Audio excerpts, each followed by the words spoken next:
లేదు, నేను నమ్మలేదు. ఏంటండి ఒక్కరే వచ్చారు? నా కూతురు ఎక్కడా? మాట్లాడేంటి? ఓ బయటుందా? నేనెళ్ళి తీసుకొస్తానులేండి. లక్ష్మి, మన అమ్మాయి రాలేదు, ఇక రాదు కూడా. ఎందుకు? నీకెలా చెప్పాలో నాకు అర్థం కావట్లేదు. మీరు నాకేం చెప్పనవసరం లేదు. లక్ష్మి, నేను చెప్పేది ప్రశాంతంగా విను, ఆవేశపడకుండా. మన కిరణ్మయి చెప్పొద్దు. నా కూతురు నా ఇంట్లో తీసుకొచ్చేంత వరకు మీ మొహం నాకు చూపించండి.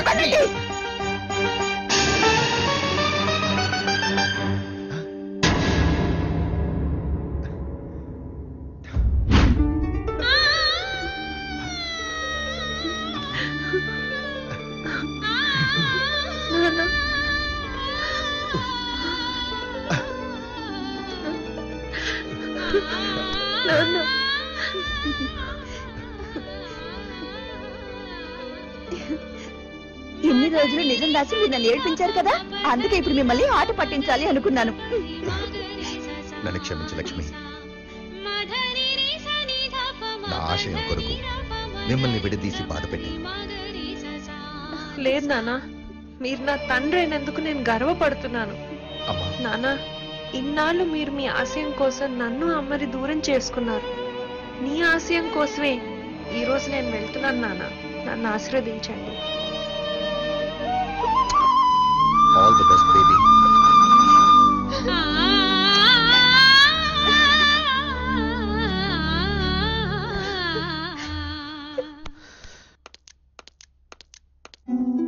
ఈ టైంలో నువ్వు నన్ను ప్రేమిస్తున్నావా లేదా అని అడగటం కరెక్ట్ కాదు. అట్లీస్ట్ నీ కష్టంలో అన్నా నన్ను తోడుగా రానివ్వు. నే వెళ్లేదారి పద్మవ్యూహం లాంటిది. తిరిగి వస్తానో లేదో కూడా తెలీదు. ఇన్నాళ్ళు నేను ఒక అనాథనని అనుకున్నాను, కానీ ఈ రోజు నాకు అందరూ ఉన్నారు. దానికి కారణం నువ్వే కృష్ణ. నీకెప్పుడు నేను రుణపడి ఉంటాను. కిరణ్, నీకేం కాదు, నీకు తోడుగా నేనున్నాను. ఒక డాక్టర్ గా నువ్వు అందరి ప్రాణాలు కాపాడుతూనే ఉండాలి. అదే నా కోరిక. కిరణ్,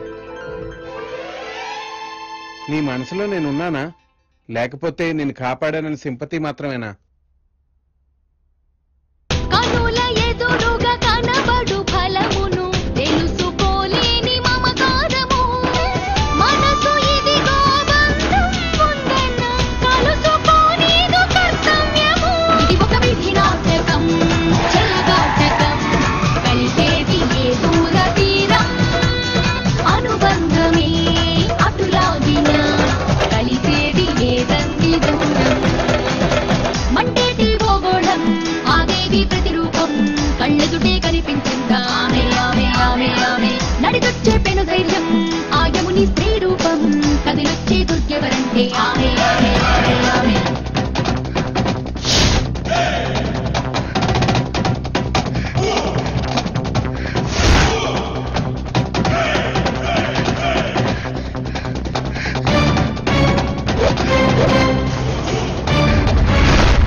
ఇంకెందుకురా నీ బ్రతుకు? ఎన్నో అన్యాయాలు చేసి కోట్లు కోట్లు సంపాదించింది ఈ కొడుకు కోసమే కదరా. ఇక నీకేం మిగిలింది? నీ కొడుకు శవం.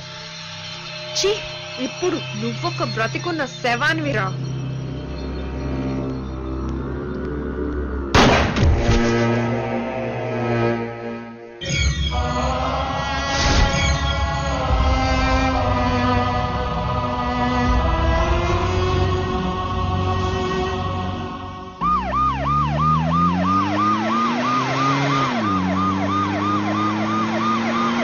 I'm proud of you miss Kiranmayi. దేశం కోసం ఇంత చిన్న వయసులో నీ ప్రాణాలకు కూడా తెగించి నువ్వు సాధించిన ఈ విజయం చరిత్ర పుటలో శాశ్వతంగా నిలిచిపోతుంది. నీ మీద ఉన్న నమ్మకంతో నువ్వు ఫోన్ చేయగానే నా ఢిల్లీ ట్రిప్ ను కూడా క్యాన్సిల్ చేసుకుని వచ్చాను. నేను అంతే సార్. ఎప్పుడూ లా అండ్ ఆర్డర్ గురించే తపన పడుతుంటాను. కిరణ్మయి గురించి నా ప్రెస్ కాన్ఫరెన్స్ కూడా పోస్ట్ పోన్ చేసుకున్నాను. కిరణ్మయి, మన డిపార్ట్మెంట్ లో ఇంతమంది ఉండి కూడా ఎవ్వరూ చెయ్యలేని సాహసం నువ్వు చేశావు. Hats off to you. Thank you sir. దొంగల్ని పట్టుకున్నాను, కానీ అసలు గజ దొంగని మీకిప్పుడు చూపిస్తాను. హై ప్రొఫైల్ లో ఉంటూ దేశానికి ద్రోహం చేసే వాళ్ళని ఏం చేయాలి సార్? షూట్ చేసి పారేయాలి. Okay sir.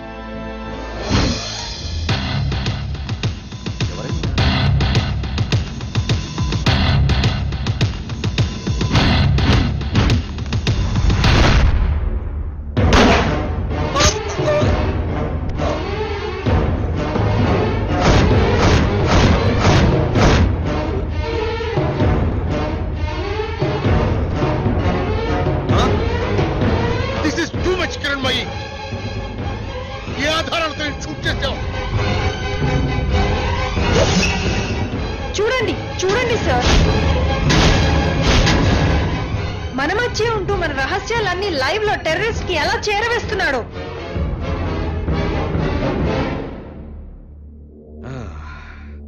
అయినా చట్టాన్ని నీ చేతిలోకి తీసుకోవడం ఏం బాగోలేదు.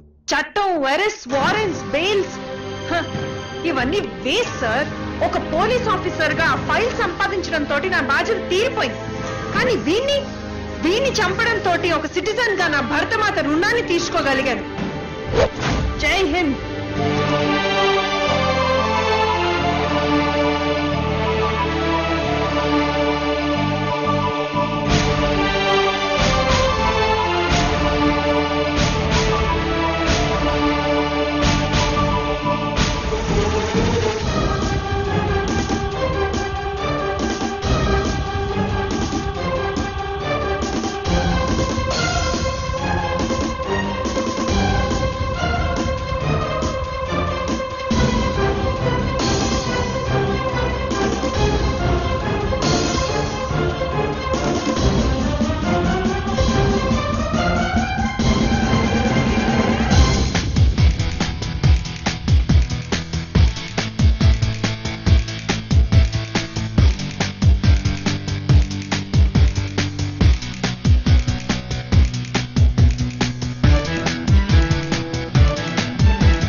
మొత్తం ఇచ్చేస్తానన్నా.